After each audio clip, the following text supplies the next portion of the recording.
don't know what they are. Maybe we can't know what they are.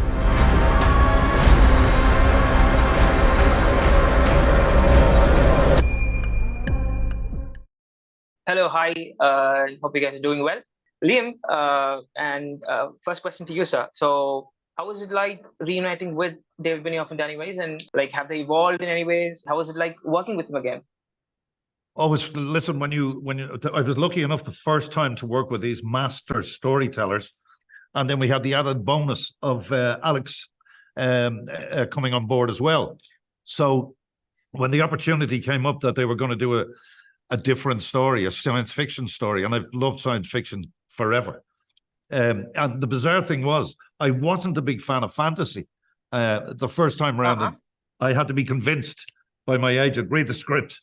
I didn't really want to get involved. I'd done swords and horses and armor before, and when I read the script, it was the storytelling that caught me. And when I heard they're coming for you again, this time with science fiction, it was like, yes. So I was very, very happy to rejoin them on this project. Section Liu's Three-Body Problem, the book, is a celebrated work, and it's considered one of the most toughest books to adapt, right? And it's considered one of the most scariest modern science fiction books in recent times. So what about this story is like scary, and does it have Lovecraftian elements to it, and is it cosmic horror? And can you talk about that?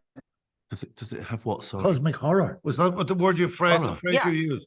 Ah. God, that's an interesting phrase. Yeah, cosmic horror. Never heard that before. Yeah, that's a cool phrase. Yeah. I think it might make people recalibrate and reevaluate the way they see alien stories. What is scary about the unknown? Unknown, fearing the unknown.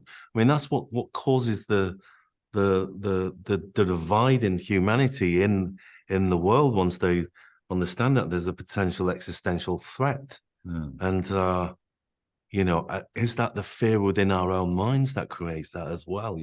I think it's the themes, and I think what's really cool about the what is the creature, whatever, is like you just don't like we don't talk about it. And I think, at least for now, I think it's really cool when that happens in storytelling, because it allows the audience to use their own imagination. And sometimes your imagination can take you to all kinds of places, and that adds to the drama of everything. Yeah. And also there's the possibility of existential threat. There's a very large possibility that we turn on each other. So not only have you got the threat from without, you've got very possibly a threat from within.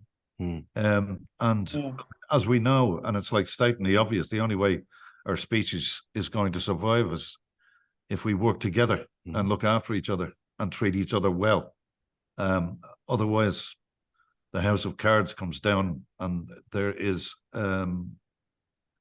extinction awaits us.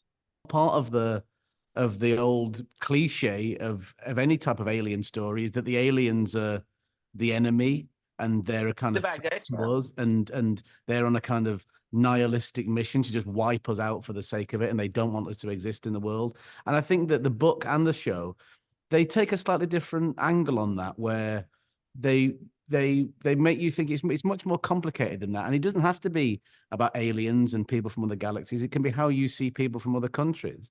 See, that's the one thing I like about science fiction, is that it reflects the socio-political mood of the populace at the time it's made. Whether you look at Star Trek or The Twilight Zone, it talks about the themes that are happening at the time. So what is the three-body problem talking about, and why do you think it will resonate with the audience of our time? No, I mean, what human? Liam, can you take this question? And also the COVID thing. Yeah, I mean, we were filming this during COVID, which was very, very scary, because we didn't know how virulent this virus could be, and how it was going to morph or change into something. It was going to wipe us all out. There was a huge amount of unknown, and that divided, as you said earlier on, it divided people. It can be how you see people who are different from you in any sense. We're kind of programmed in some sort of self-preservation way to see anybody who's different from us as being an enemy and dangerous.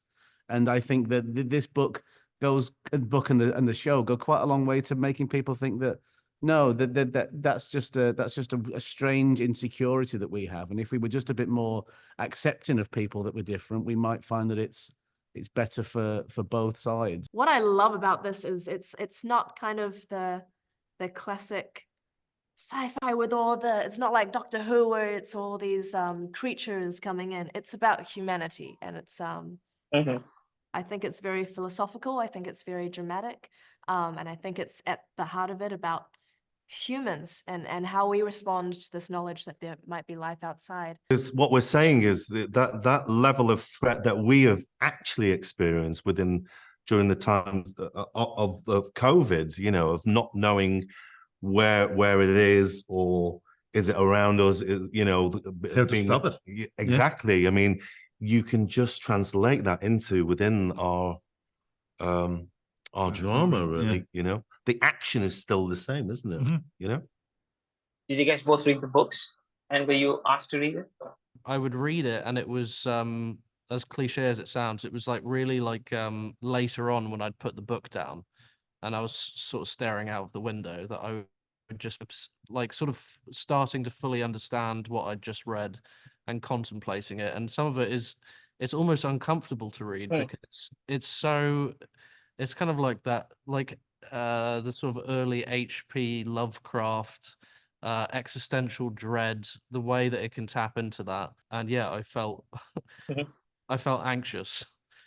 We weren't asked to read the books, but I think as an actor, I would assume that we would at least take a gander at it before we start filming. But I think that what was really refreshing was didn't force us to read the books, but they had so much passion talking about it when it was time to audition for it, that a curious mind would only want to you know, familiarize oneself with the material that we're adapting.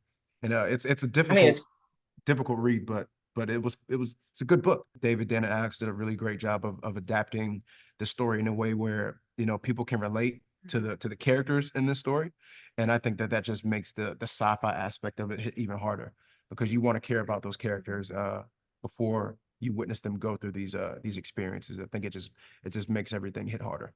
Awesome. All the best, you guys. Thank you so much for the answers. Wonderful answers. Thank you so much. Sure. Thanks. All the Nice best. talking to you, sir. Yeah. Cheers. Thank you. Thank you.